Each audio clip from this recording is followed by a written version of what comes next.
我叫李元，一个仓库管理员。我的人生就是跟成千上万的箱子打交道，但今天有个箱子不对劲，手中 PDA 终端疯狂闪烁，发出刺耳的警报。屏幕上一行我从未见过的红色代码，灼烧着我的神经。Biocontaminated， 生物污染。这不是一个仓，不是一个区，是整个华中大区的几十个冷链仓。一夜之间，全线飘红。我手里的 PDA 烫得吓人。经理的加密电话打了进来，声音嘶哑又惊恐。李元，听着，马上，立刻把那批从华中仓转过来的三文鱼找出来，不计任何成本，就地深埋销毁，一个字都不许外传，听见没有？他的声音里带着哭腔。晚了，我挂掉电话，慢慢的转过身。负责卸货的阿勇已经拆了一箱，那箱子就扔在地上，泡沫箱的边缘渗出一种诡异的暗红色，一股混杂着鱼腥、血腥和福尔马林的恶臭，冲得人直犯恶心。阿勇就躺在旁边的休息室里，他浑身滚烫。我刚才去扶他，那温度隔着衣服都烫手。他的皮肤底下透出一种尸体般的青紫色，嘴里正不断呕出红黑色的粘稠液体，弄得满地都是。救我！他含糊不清地呻吟着，手臂上青筋暴起，指甲在地上划出刺耳的声音。我打了急救电话，卫生站的人来了，是两个穿着全套防护服的医生。他们只推开休息室的门看了一眼，其中一个当场就吐了，另一个脸色惨白，拉着同伴连滚带爬地跑了。他们开来的救护车连警笛都没关，就疯了一样的冲出了园区。我脑子里嗡的一声，这不是普通的食物中毒。我立刻冲回办公室，坐在电脑前，双手控制不住的颤抖。我用最高权限调出了昨天的配送记录，以我们这个前置仓为中心，方圆5公里，340个小区，1200份订单。冷汗顺着我的额头流下。我点开了筛选功能，与那批污染三文鱼同批次送达的生鲜包裹有80份，这是多么触目惊心的数字！我的手机屏幕亮了一下，是业主群的消息弹了出来，艾特所有人，一栋1204的业主突发急症，有没有医生邻居能帮忙看看？人已经开始说胡话咬人了。1204，我记得清清楚楚，昨天下午3点，我亲手把一份挪威三文鱼送到了他家门口。我猛地关掉手机，浑身的血液都凉了。报警，求助，看看刚才那2个落荒而逃的医生，没用的，一切都来不及了。这场灾难是通过我们这些物流人员的手，亲自送到了千家万户的餐桌上。超市，现在去超市就是冲进一个巨大的人肉绞肉机，那里有最多的食物，也即将有最多的疯子。我必须冷静，我是一个仓管员，我最懂的就是物资。我的脑子里一张清晰的城市地图正在飞速展开，不是导航地图，而是由无数个仓库、中转站、配送点构成的物资流通网络图。城东那个只给高端会员超市供货的户外用品中转仓，城南那个医药公司的药品批发仓库，还有城西那个地图上都找不到、从不对外开放的人防物资储备库。这些地方普通人根本不知道，就算知道也找不到准确的入口。但我知道，我冲向仓库深处的工具间，撬棍、消防斧、切割机、大号的液压钳，我把这些沉甸甸的家伙全都扔进一个帆布包里。最后我走向了停在充电桩上的那辆配送用的50宏光电动货车，刚加满油，电瓶满电，轮胎也是新换的。我坐进驾驶室，发动了车子。50宏光电动货车的引擎没有咆哮，只有一阵电流的嗡鸣。我没有1秒钟的犹豫，一脚电门踩到底，货车像一头沉默的公牛，猛地撞开了仓库的卷帘门。哐当，巨大的金属撞击声在空旷的停车场里回荡。我冲了出去，街道上是一片人间地狱，零星的车辆撞在一起，闪着双闪，远处传来尖叫，还有那种不属于人类的嘶吼。几个穿着各色外卖服的骑手正围着一个倒地的路人撕咬，他们的动作僵硬，透着一股诡异的反关节的迅猛。要不要回家？这个念头在我脑子里闪了一下，立刻就被我掐灭了。我的家，那个我住了5年的小区，现在绝对是全城最危险的地方之一。我的 PDA 后台数据不会骗人，我们小区是先达生活社区团购的模范试点，签收的污染批次包裹数量在整个片区高居榜首。回家等于主动走进满是捕兽夹的陷阱。我的计划很明确，去城东那个为高端会员超市供货的精品生鲜仓，那里的物资等级高，而且知道的人少。我握紧方向盘，准备从小区门口的主干道直接穿过去。就在这时，我的动作停住了。小区门口一棵巨大的香樟树下，我看到了一个身影，一个很小很小的身影。她穿着一身粉色的公主裙，躲在一辆黑色的 SUV 后面，只露出一双眼睛。是小念，我邻居老王家的女儿，今年8岁。我甚至还记得，上周她妈妈才在业主群里炫耀，说这身公主裙是她考了双百的奖励。而现在，奖励她裙子的父母就在不远处游荡，他们的脖子扭曲成一个诡异的角，身上穿着我眼熟的居家服，嘴里发出无意识的呵呵声，和其他丧尸一样，漫无目的的在小区门口徘徊。他们成了怪物，而他们的女儿，那个被他们捧在手心里的宝贝，正躲在车后，浑身发抖，死死地捂着自己的嘴，不敢发出一丁点声音。我心里某个地方被狠狠地刺了一下，理智在疯狂地对我尖叫：走，李元，别管闲事，你救不了他，你会被拖死。一脚油门的事，我甚至不需要去看他绝望的脸，只要3秒钟，我就能冲过这个路口，把这一切都甩在身后。可是那双眼睛，那双从车底下透出来的充满了恐惧和绝望的眼睛，操！我低声骂了一句，猛地一打方向盘，五菱宏光一个甩尾，车头精准地对准了一个正摇摇晃晃靠近 SUV 的丧尸，而这个丧尸就是小念的爸爸。砰！一声闷响，我没有减速，直接用车头把他撞飞了出去，车身剧烈地颠簸了一下，我一脚刹车踩死，车子在小念藏身的 SUV 旁停下，我按下车窗，用尽我平生最快的语速，对着那个已经吓傻的小女孩吼道：不想死就上车。小念愣了一下，随即反应过来，小小的身体爆发出惊人的求生欲，他从车底手脚并用地爬出来，连滚带爬地冲向我的副驾，但我的举动已经惊动了附近的怪物，那声撞击就像是给这群野兽发出了开饭的信号。最近的几个丧尸，包括小念的妈妈，已经嘶吼着冲了过来。快！我冲着车外嘶吼，手已经按在了车门把手上。小念拉开了车门，小小的身子手忙脚乱地往上爬，太慢了。他妈妈，那个曾经会笑着给我递苹果的女人，此刻已经扑到了车门边，她的指甲又黑又长，狠狠地朝着小念的后背抓去。我解开安全带，半个身子探出驾驶座，一把抓住小念的胳膊，猛地将她拽进了车里。刺啦一声轻响，我感觉自己的左臂传来一阵火辣辣的刺痛，来不及多想，我反手砰的一声关上车门，挂档，电门踩到底，货车再次发出一阵嗡鸣，轮胎在地上摩擦出刺耳的尖叫，疯狂地冲了出去。又有2个丧尸扑了上来，被我用车身狠狠地甩开，撞在路边的护栏上。我死死盯着前方，从后视镜里，我看到越来越多的人影从小区里冲出来，加入了追逐的行列。我开着货车在街道上疯狂的蛇行走位，躲避着废弃的车辆和游荡的丧尸。车厢里，小念缩在副驾驶的座位上，抱着膝盖，把头埋得很深，身体抖得像秋风里的落叶。我没空安慰他，我单手把控着方向盘，另一只手抄起了副驾上的 PDA，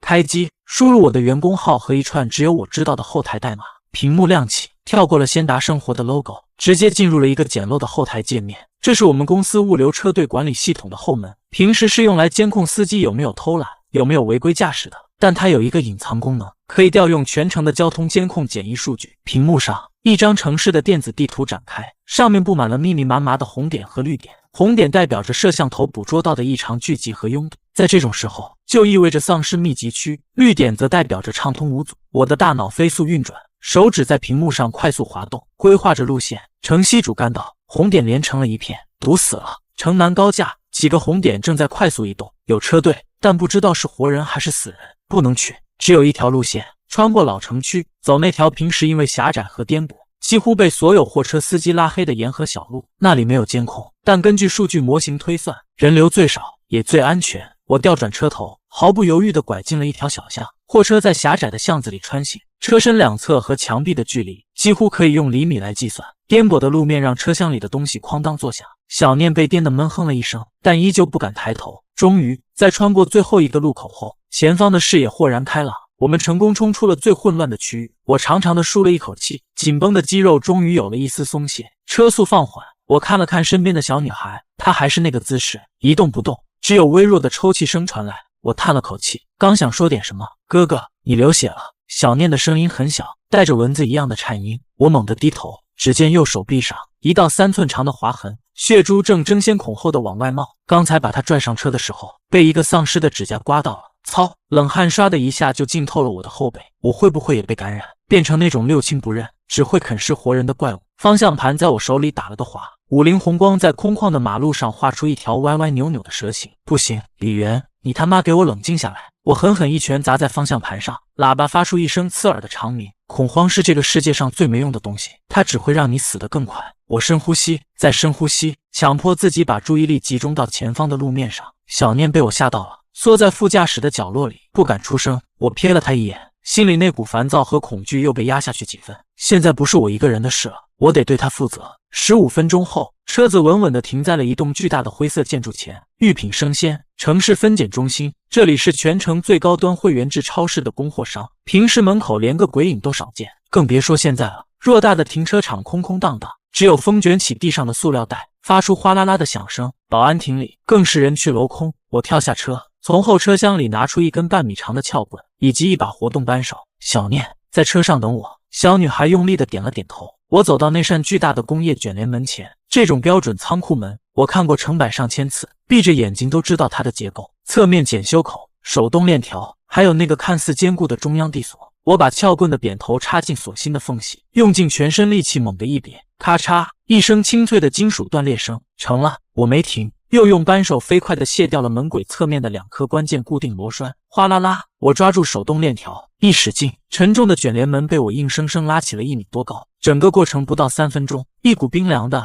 混杂着各种高级食材味道的空气从门缝里涌了出来。我矮身钻了进去，仓库里的景象让我忍不住吹了声口哨。灯火通明，备用电源还在兢兢业业地工作着。只见一排排顶天立地的货架，整齐划一，望不到头。左手边是恒温保鲜区，一整块一整块抽真空包装的 M9 和牛，带着大理石一样漂亮的雪花纹理，安静地躺在货架上。旁边是活鲜区，巨大的玻璃水箱里，几十只波士顿龙虾正挥舞着它们的大钳子。法国的吉拉多生蚝，挪威的三文鱼，北海道的甜虾，一箱一箱码得整整齐齐。我笑了，发自内心的畅快的大笑。外面那些人为了抢一包快要过期的方便面，大概已经打出脑浆子了。而我，李元，现在拥有了整座城市最高端的食材库。我转身回到门口，把小念叫了进来。小女孩看着眼前的一切，小嘴张得能塞下一个鸡蛋。哥哥，这里是天堂吗？对，这里就是我们的天堂。我摸了摸她的头，然后大步走向仓库角落，那里停着几台崭新的林德电动叉车，钥匙就插在上面。我熟练地跳上一台，启动，平稳地将货插升起。嗡，叉车发出轻微的电流声。对我来说，这是世界上最动听的音乐。我直接开到和牛的货架前，插起一整个货板，上面至少有上百公斤的顶级牛肉，然后是龙虾、海鲜、进口水果、新西兰牛奶、依云矿泉水。我像一个贪婪的仓鼠，开着叉车在货架间来回穿梭，把一板又一板的物资精准地运到我的50宏光旁边。小小的货车车厢很快就被塞得满满当当，巨大的收获冲淡了我对伤口的恐惧。我甚至来了兴致，我从仓库的角落里拖出一个烧烤架和一包木炭，这是给那些有钱人搞户外派对准备的。我拆开一块最顶级的 M9 西冷，切下厚厚的2大块，没有多余的调料，只撒上了一点海盐。木炭燃起，发出噼啪的轻响。牛排放在烤架上，滋啦一声，诱人的肉香瞬间弥漫开来。我和小念坐在叉车上，看着牛排的表面渗出丰腴的油脂，听着这末日里最奢侈的交响乐。吃吧！我把烤好的牛排切成小块，放在一个干净的盘子里，递给小念。小女孩小心翼翼地插起一块，放进嘴里，然后她的眼睛亮了。我也插起一块，肉质鲜嫩，汁水充盈，入口即化，真他喵的好吃！吃饱喝足，我才想起手臂上的伤。我在仓库的办公室里找到了一个全新的急救箱，我用碘伏和酒精把伤口仔仔细细地清理了一遍又一遍，疼得我龇牙咧嘴。最后用无菌纱布紧紧包扎好。会不会感染，只能听天由命了。但至少我做了我能做的一切。急救箱旁边，我还发现了一个惊喜：几台全新的摩托罗拉对讲机，还有整整1箱的备用电池。这可是好东西，在手机信号随时可能中断的未来，这玩意儿就是救命的神器。我把对讲机和电池全都塞进背包，办公室的电脑还亮着。我鬼使神差地坐了过去，熟练地输入了我们公司后台的网址。我想看看公司的系统是不是已经彻底瘫痪了。网页居然打开了，我输入我的工号和密码，登录成功。但下一秒，屏幕上弹出的内容却让我浑身的血液都几乎凝固了。不是我熟悉的那个蓝绿色的操作界面，而是一片刺眼的血红色。屏幕正中央，一行加粗的黑体字，像是在对我发出警告：红色紧急预案已激活。预案？我们公司什么时候有过这种东西？紧接着，一张我从未见过的城市地图在屏幕上展开。地图上，除了我熟知的那些前置舱、中转舱之外，还有一个地方被一个巨大的、不断闪烁的红色五角星标记了出来。那个标记的优先级甚至超过了我们总部的中心舱。我把地图放大，看清了那个地点的标注文字：最高优先级目标，第3人民医院 P3 实验室物资中转站。P3 实验室，我心里咯噔一下，那不是研究高危病毒的地方吗？就在这时，撕啦撕啦，我刚拿到手的对讲机里突然传来一阵微弱的电流声，紧接着一个女人的声音急促而虚弱从里面传了出来：有人吗？听到请回答，我是第3人民医院的医生陈雪，我们被困在门诊大楼，需要抗生素和救援，有人能来救救我们吗？医生，这2个字像重锤一样砸在我脑子里。我下意识地摸了摸自己手臂上的伤口，虽然用医疗箱里的碘伏和纱布处理过，但那道被丧尸指甲划开的口子就是一颗定时炸弹。我到底会不会感染？这个问题我回答不了，但这个叫陈雪的医生或许可以。我拿起对讲机，按下了通话键，压低了声音。什么位置？多少人？什么情况？我的问题又快又急，没有半句废话。对讲机那头沉默了2秒，似乎没想到会得到回应，更没想到回应如此直接。门诊大楼3楼内科诊室区，我们有5个人，3个医生，2个护士。外面全是怪物，我们把通道堵死了，但撑不了多久，食物和水都快没了。陈雪的声音快了一些，带着一丝希望。我瞥了一眼身边堆积如山的物资，从法国生蚝到依云矿泉水，应有尽有。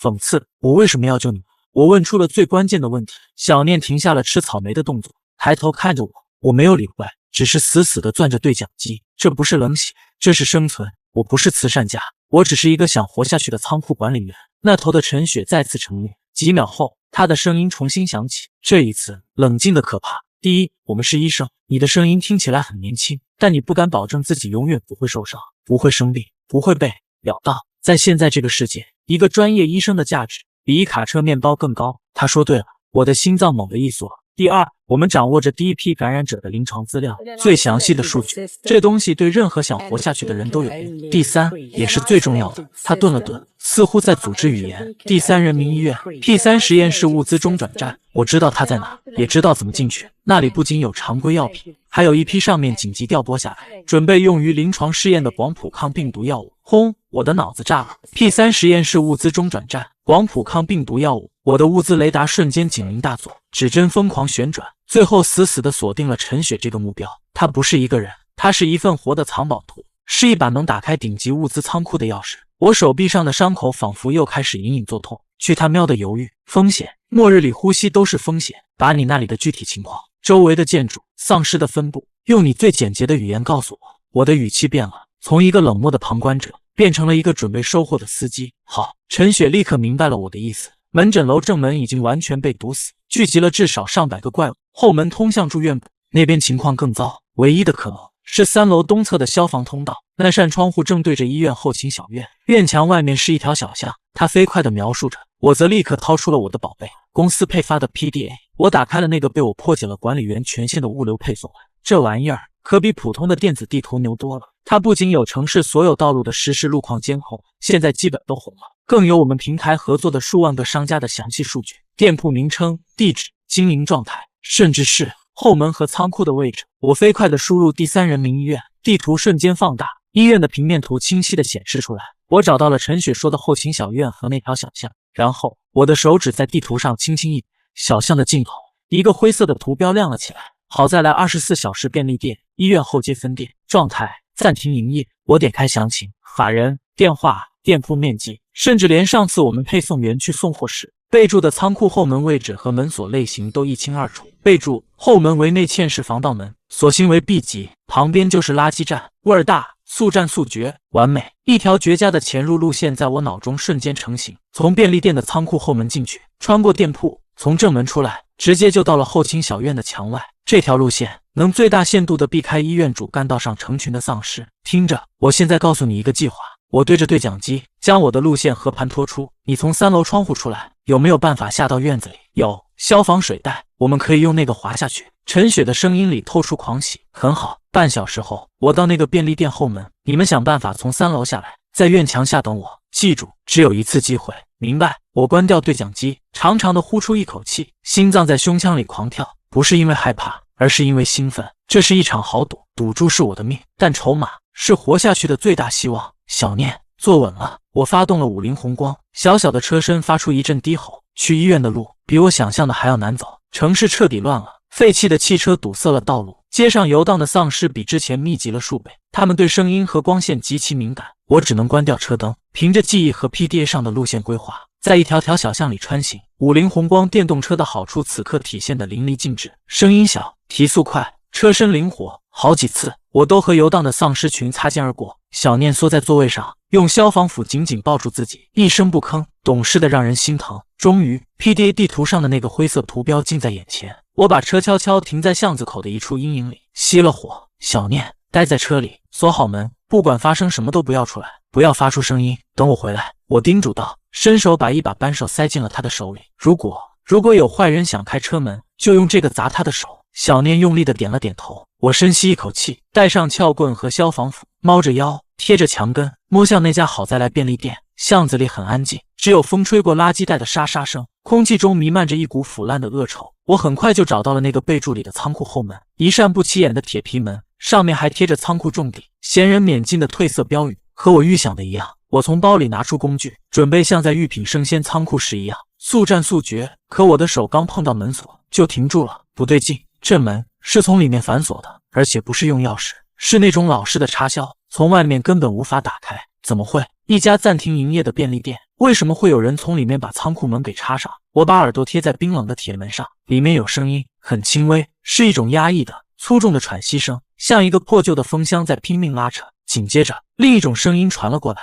咔嚓咔嚓，很清脆，很有节奏，像是在啃骨头。我全身的汗毛瞬间炸起。门后有丧尸！我攥紧了手里的消防斧，手心全是汗，硬闯。便利店的后门都是加固的铁门，就算我把锁砸开，动静也太大了，会把整条街的怪物都引过来。我后退几步，抬头打量着这栋2层小楼。便利店的2楼通常是员工休息室或者仓库，一扇窗户虚掩着，没关严，有路。我立刻回到五菱宏光旁边，踩着保险杠，一使劲就翻上了车顶。车顶离2楼的窗台还有1米多的距离，下面是冰冷的水泥地，跳过去。我深吸一口气，助跑，起跳。手指在触到窗台边缘的瞬间，猛地发力，整个身体挂在了墙上。还好，我常年搬货，这点臂力还有。我翻身滚进窗户，落地悄无声息，一股浓烈的血腥味和腐烂的臭气瞬间灌满了我的鼻腔。我捂住嘴，强忍着呕吐的欲望。房间里很暗，是员工休息室的格局。借着窗外透进来的微光，我看见了一个穿着蓝色便利店工服的丧尸，正趴在地上，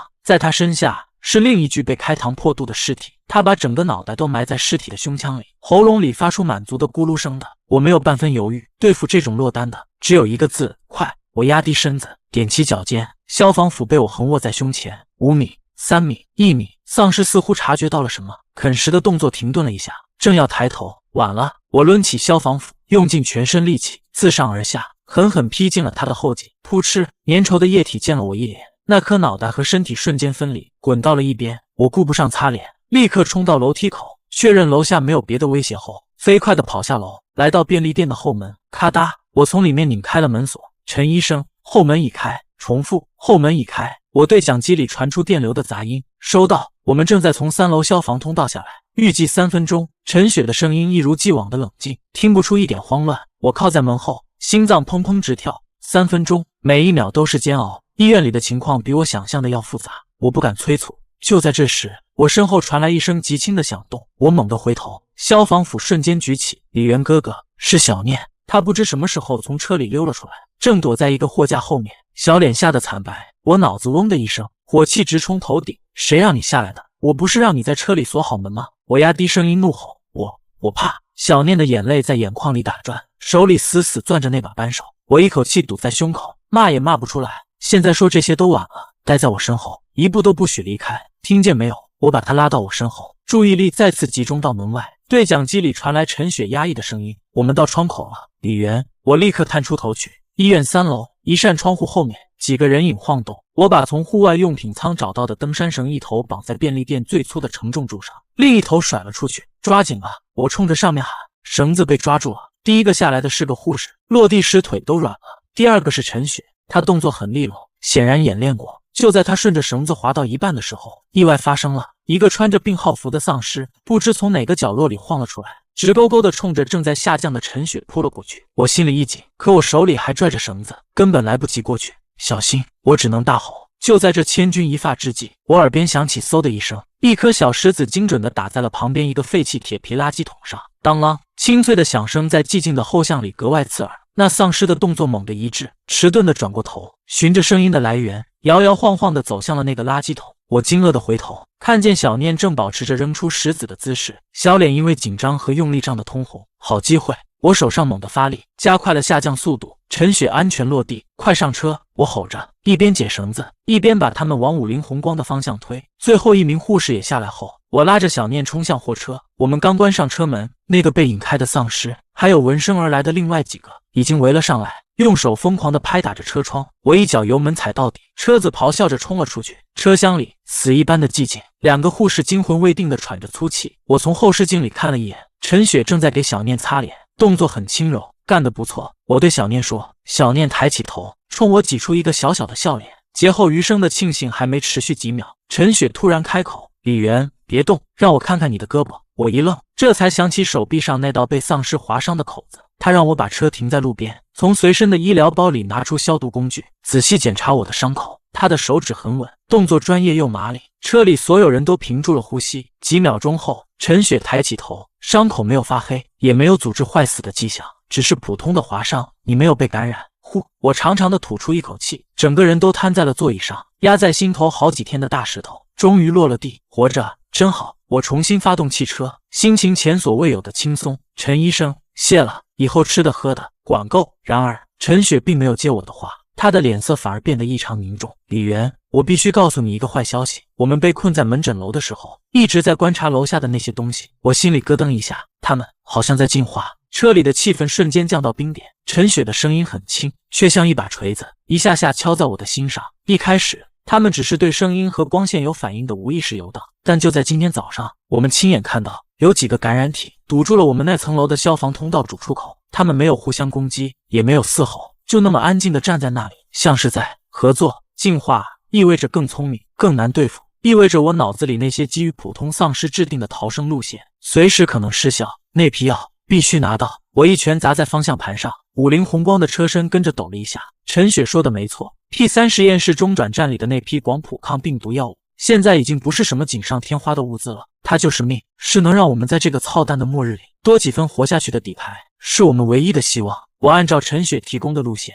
朝着 P3 实验室中转站驶去。车子在空旷的工业区道路上飞驰，这里比市区更安静，也更诡异。巨大的厂房像一头头沉默的钢铁巨兽，趴伏在灰色的天空下。小念缩在后座，抱着那把扳手，一言不发。陈雪则在检查他们从医院里搜刮来的急救包，把能用的酒精、纱布、抗生素分门别类。我们三个像一个临时拼凑起来的草台班子，去执行一项九死一生的任务。远远的，我看到了目标仓库，那是一栋独立的灰色建筑，周围拉着高高的铁丝网。可我的心却猛地一沉，不对劲，太不对劲了！仓库的大门前横七竖八地停着好几辆车，不是普通的小轿车，而是两辆看起来就充满压迫感的重型卡车，车头加装了粗糙的撞角，旁边还有几辆底盘升高、轮胎宽大的越野车，车身上沾满了暗红色的污迹，分不清是泥还是血。十几条汉子正围在仓库的卷帘门前，火花四溅，他们在用气割枪强行切割大门，刺耳的金属切割声和嚣张的笑骂声混杂在一起，传出老远。我下意识的一脚刹车，把车藏在一排废弃的集装箱后面。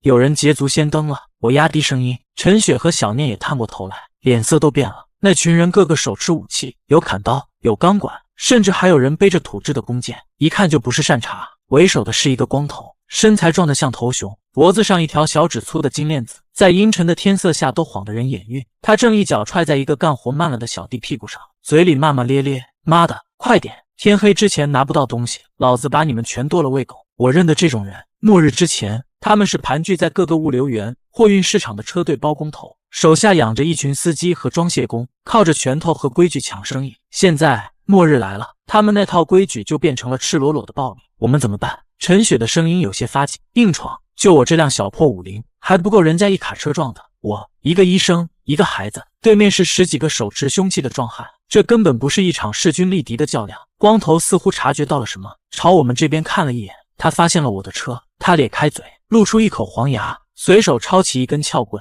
带着2个小弟朝我们走过来。我心里一紧，握住了副驾上的消防斧。元哥，小念的声音带着哭腔，别怕。我拍了拍他的手，示意他和陈雪待在车上别动。我推开车门走了下去，脸上堆起一副老实巴交，甚至有点谄媚的笑容。光头走到我面前，比我高了整整一个头，他上下打量着我，又歪头看了看我车里的陈雪和小念。你们是干什么的？识相的赶紧滚！大哥，几位大哥，误会，我们就是路过，找点吃的，不知道这儿有主了。我们马上走。马上走！我心里飞快地盘算着，他的人还在用气割枪切割大门，巨大的噪音和火花，简直就是在黑夜里点了一盏1万瓦的探照灯，上面写着丧尸自助餐，速来！我注意到远处街道的阴影里，已经有几个摇摇晃晃的身影被吸引了过来，而他们人多势众，显然没把这零星的几个丧尸放在眼里。但这就是我的机会，我立刻钻回车里，发动了车子。在他们看来，我就是一个被吓破了胆的软蛋，灰溜溜的开着我的小货车逃了。车子开出几百米，拐过一个弯，彻底消失在他们的视野里。我们就这么走了。陈雪的语气里充满了不甘和失望。当然不，我把车停下，从储物格里拿出2台对讲机，这是从御品生鲜仓库里顺出来的，满电，信号强劲。我把其中1台的音量调到最大，用胶带死死缠住通话按钮，让它持续发出刺耳的电流噪音。然后我打开车门，猫着腰，借着废弃建筑的掩护，飞快地跑向豹哥他们所在位置的侧后方。那里有一个被风吹倒的巨大广告牌，广告牌后面是一排锈迹斑斑的汽油桶。我把那台嘶吼着的对讲机用力塞进一个空油桶里，嗡，油桶的共鸣让那刺耳的噪音瞬间被放大了几十倍，像一场突如其来的防空警报，尖锐地划破了工业区的死寂。做完这一切，我头也不回地冲回车上，坐稳了。我猛地一脚油门，车子没有往回开，而是绕了一个大圈，冲向仓库的另一侧。几乎就在同时，我听到身后传来了惊天动地的嘶吼声，不是1声，也不是几十声，是成百上千的嘶吼声。那些被噪音吸引过来的丧尸，像决堤的洪水，从四面八方涌向了噪音的源头，也涌向了那个在噪音旁边火花四溅的仓库大门。啊！救命！哪来这么多丧尸？豹哥顶不住了！豹哥手下的惨叫声、枪声、怒吼声混成一团。我没有回头看，我开着车精准地停在仓库侧面一堵不起眼的墙壁前。这里有一个狭小的卷帘门，平时是用来给仓库内部的维修叉车进出的。我跳下车，用撬棍和扳手3下5除2就撬开了门锁。上车，快！我把陈雪和小念拉上了一辆停在通道里的电动叉车。开着这辆小巧灵活的叉车，我们从狭窄的维修通道直接冲进了仓库的内部。身后是豹哥和他手下绝望的嘶吼，以及尸潮涌动的恐怖回响。仓库里一片死寂，备用电源还亮着几盏应急灯，巨大的货架林立，上面堆满了各种医疗物资、纱布、注射器、防护服。我们成功了！我压抑着心头的狂喜，开着叉车直奔仓库的最深处。那里有一个恒温恒湿的独立库房，专门存放最贵重的药品。P3实验室中转站，我们来了。然而，当我们用叉车撞开那扇厚重的库房门时，眼前的一幕让我的血液瞬间凝固了。库房里一片狼藉，所有的药架都被推倒在地，包装盒被撕开，扔得到处都是。而那个最显眼的，贴着紧急广谱抗病毒制剂标签的冷藏柜，柜门大开，里面空空如也，最重要的那批药没了。在冷藏柜旁边的墙壁上，有人用黑色的喷漆潦草地留下了一行字，字迹张狂，仿佛在嘲笑着我们这些迟到者。东西我拿走了，谢谢。落款是2个字，旁边还画了一只简笔的乌鸦。乌鸦，我操！这2个字像2根烧红的钢针，狠狠扎进我的脑子里。我算计了豹哥，算计了尸潮，以为自己是那个黄雀，结果螳螂捕蝉，黄雀在后，还有一只该死的乌鸦早就把所有东西都叼走了。李元，你冷静点。陈雪的声音从旁边传来，她蹲下身，检查着地上的痕迹。对方很专业，从这些包装箱的切口看，用的是专业的开箱工具，不是暴力破坏。他站起身，又走到一个被推倒的货架旁，地上的灰尘痕迹很新，轮胎印也很清晰。他们离开的时间不超过12个小时。他顿了顿，语气变得更加凝重，而且他们目标非常明确。我看了散落的药品清单，被拿走的只有3样东西：广谱抗病毒制剂、高效凝血剂和军用剂抗生素。其他的常规药品他们动都没动。懂行的人，而且是个比我更懂行的狠角色。豹哥那种人只会用暴力抢夺眼前看得到的东西，而这个乌鸦，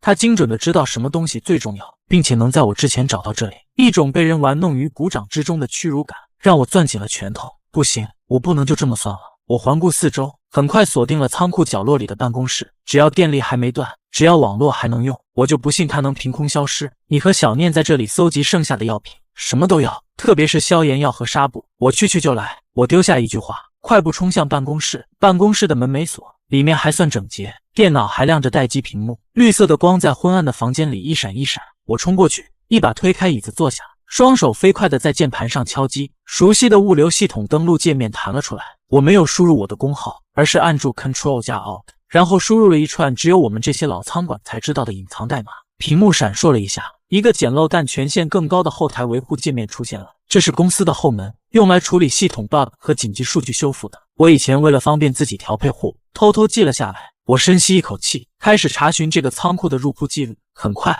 那批来自 P3 实验室的药品信息跳了出来，一切正常。我接着查询它的出库和扫描记录，没有，一条都没有。这批货从系统上看，就好像还静静地躺在这里。不可能！我强迫自己冷静下来，开始反向追踪这批货的调度指令。数据流像瀑布一样在屏幕上刷新，我的手指快得几乎出现了残影。终于，在一个毫不起眼的节点，我发现了一个异常。这批药品的最终目的地在发出前被手动修改过一次，然后又被改了回来。操作记录被技术性隐藏，但在这个后台，任何操作都无所遁形。我调出了那个操作员的工号 YW007 YW 乌鸦鸦乌 YW 操！我一拳砸在桌子上，巨大的响声让外面的陈雪和小念都吓了一跳。李元，怎么了？没事，我吼了一声，死死地盯着屏幕上那个工号，是公司内部的人。这个代号乌鸦的家伙是先达生活的员工，他和我一样，也掌握着系统的漏洞和权限。一股寒意从我的尾椎骨直冲天灵盖。我一直以为我的优势是独一无二的，我以为我是这个末日里唯一能看穿城市物流命脉的人。现在，一个幽灵般的对手出现了，他不仅和我一样拥有地图，甚至比我更早开始行动。我立刻用 YW007 这个工号作为关键词，在系统日志里进行深度搜索。屏幕上一条条被加密的查询记录被我强行解开，我的心一点一点地沉了下去。这个乌鸦在病毒爆发前1个星期就开始频繁地用它的权限，秘密查询和调用了大量我从未关注过的数据：城市1级人防工程物资储备清单、通讯基站备用柴油发电机分布图、市政排水系统地下管网结构图、军用物资转民用仓库交接记录。这已经不是简单的囤货求生了，这家伙在下一盘大棋。他掌握的不是物资地图，而是这座城市的生存说明书。我和他比起来，就像一个还在新手村捡垃圾的散人，而他已经是一个拿着攻略准备屠神的顶级玩家。就在我头皮发麻的时候，一个新的查询记录让我停下了所有的动作。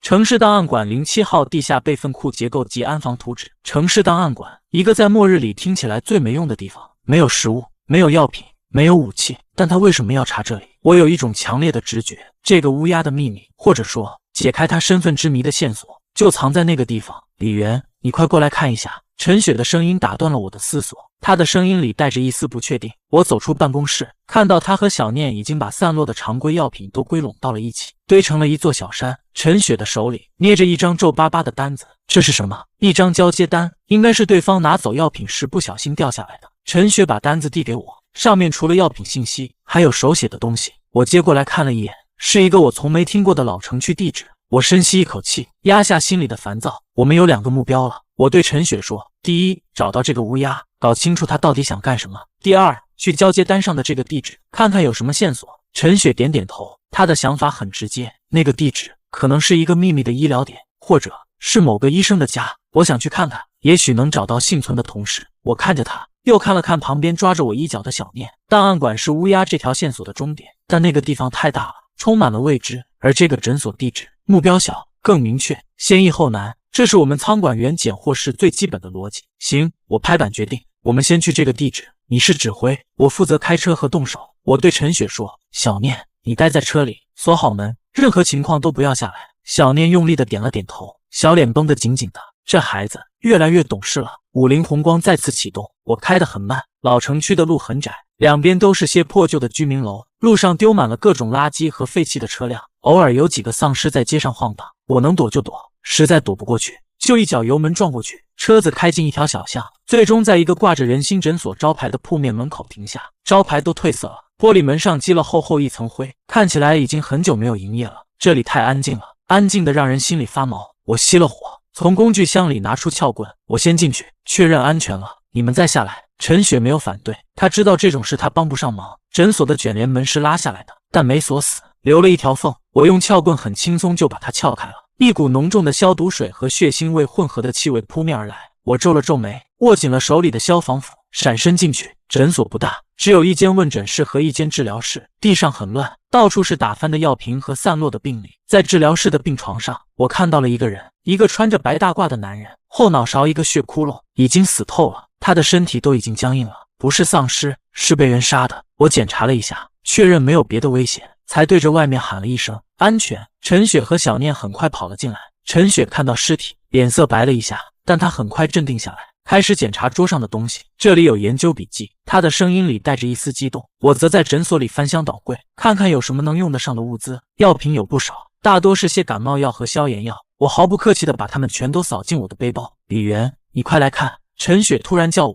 我走过去，看到他手里拿着一个笔记本，上面写满了密密麻麻的公式和文字。怎么了？这上面的记录太重要了。陈雪的声音都在发抖。笔记里提到，这个病毒很奇怪，它会优先攻击人体的神经系统，被感染后，大脑的某些区域会被激活，而另一些区域会彻底坏死，所以他们才会失去理智，只剩下攻击的本能。这些我大概能猜到。说重点，重点是笔记的主人通过实验发现，这些被激活的神经元对特定频率的电磁波有强烈的反应。陈雪指着笔记本上的一段记录，这解释了为什么他们对声音那么敏感，特别是电子设备发出的声音。吸引他们的可能不只是声音本身，而是那些设备工作时发出的电磁波。我脑子里嗡的一声，这个发现足以颠覆我们之前所有的求生策略。如果丧尸能被特定的电磁波吸引，那是不是也能被特定的电磁波驱赶，甚至被控制？我心里一阵发寒。还有别的吗？有。陈雪翻到笔记本的最后一页，笔记的主人似乎发现了什么，但他没来得及写完，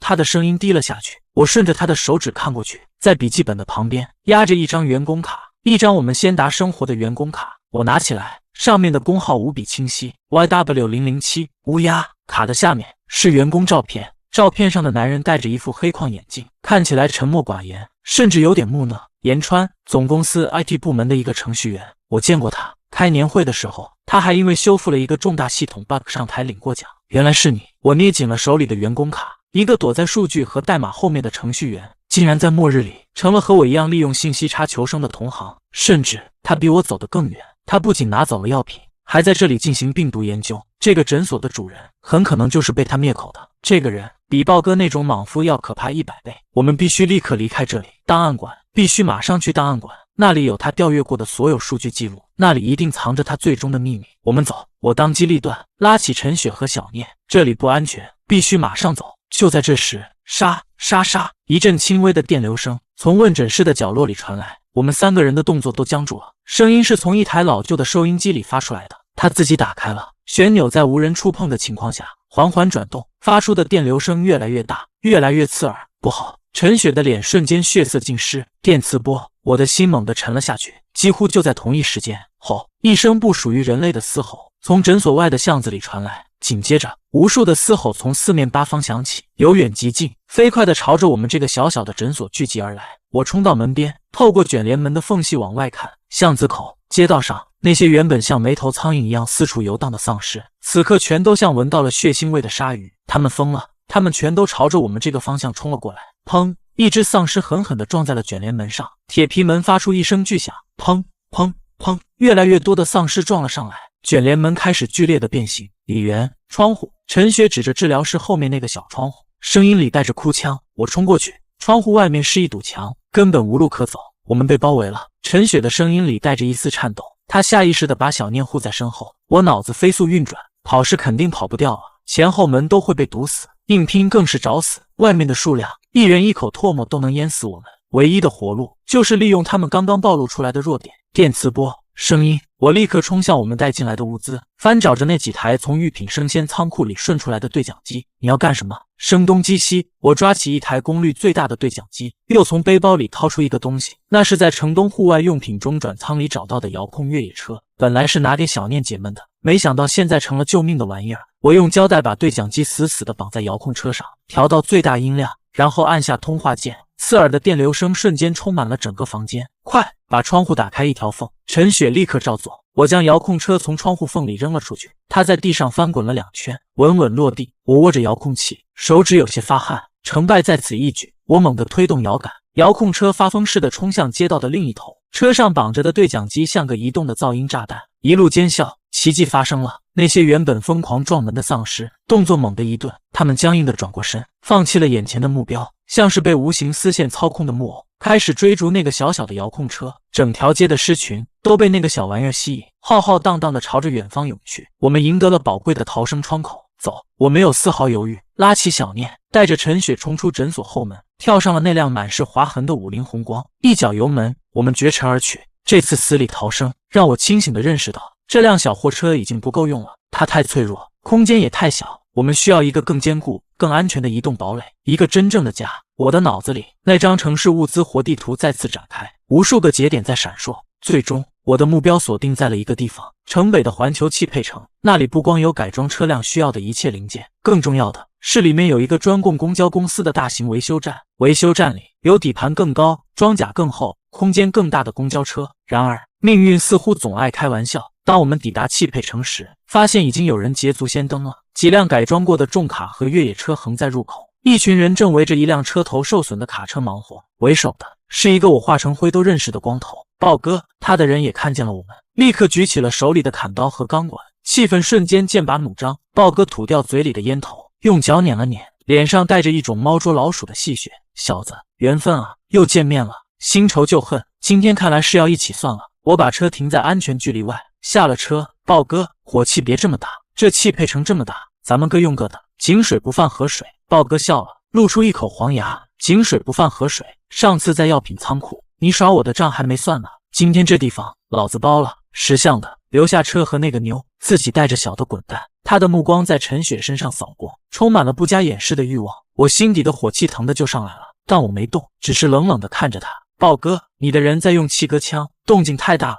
这会引来什么？你比我清楚。豹哥满不在乎的一挥手，少他妈吓唬我，来多少老子砍多少。兄弟们，给我上，把那小子废了。他手下那群人嗷嗷叫着就冲了过来。这次我没打算再跑，陈雪带小念多好。我转身一头扎进了汽配城仓库的侧门，这里是我的主场。豹哥的人以为我怕了，跟着就追了进来。他们不知道，一个顶级的仓管员对仓库地形的熟悉程度，就像熟悉自己的掌纹。我领着他们在货架间穿梭，像个幽灵。在一个拐角，我猛地按下一个墙上的红色按钮，轰隆！旁边的一个4柱举升机猛然升起，一台报废的轿车瞬间拔地而起，像一堵墙，正好将豹哥和他冲在最前面的几个手下隔开。妈的！豹哥气得破口大骂。而另一边被分割开的几个混混还没反应过来，我已经从货架顶上推下了一排码放整齐的轮胎，几十个轮胎像是黑色的保龄球，呼啸着砸了下去，惨叫声和骨折声混成一片。小念不知何时也跑了出来，他躲在一个油桶后面，用他那把弹弓精准地打爆了一个悬挂着的油漆罐，红色的油漆劈头盖脸地浇了其中一个家伙一身，糊住了他的眼睛。我抓住机会，一记消防斧的斧背，干净利落地解决了他。整个战场被我利用地形切割的七零八落，这就是数据和暴力的对决。豹哥的蛮力在我的地图面前不堪一击。经过一番混乱的游击战，我们成功甩掉了他们，冲进了最深处的公交车维修车间。哐当，我拉下了厚重的铁闸门，将豹哥的怒吼隔绝在外。车间里静静地停着3辆公交车。成了，我准备连夜开工，把其中一辆打造成我们的末日堡垒。可就在这时，外面突然安静了下来，安静的有些诡异。我走到门边，通过观察口向外看去，豹哥站在空地上，他剩下的几个手下也离他远远的，脸上全是恐惧。他没有撤退，脸上反而是一种狰狞的、疯狂的笑容。他手里拿着一个东西，一个红色的、带着天线的引爆器。他举起引爆器，冲着我所在的方向，一字一顿的开口，那声音穿透了铁门，清晰的传进我的耳朵。小子，你不是很能算吗？你再算算，咱们现在离黄泉路还有多远？他扬了扬下巴，指着地面。这个汽配城是给公交集团供货的，下面埋着一个备用油库，5万升的柴油。现在倒计时还有3分钟，引爆器上的红色数字正在无情的跳动，179、178、177。陈雪的脸色瞬间煞白，下意识地把小念护在身后。完了，这是我脑子里冒出的第一个念头。在这种绝对的力量面前，任何智谋都是狗屁。他要炸了这里，拉着我们所有人一起陪葬。豹哥的人也慌了，他们没想到自己的老大会这么疯。豹哥，别冲动啊！妈的，老子烂命一条，死前拉个垫背的，值了！豹哥状若疯魔，眼睛赤红，我的大脑在飞速运转，转得快要冒烟。汽配城、油库、爆炸，同归于尽。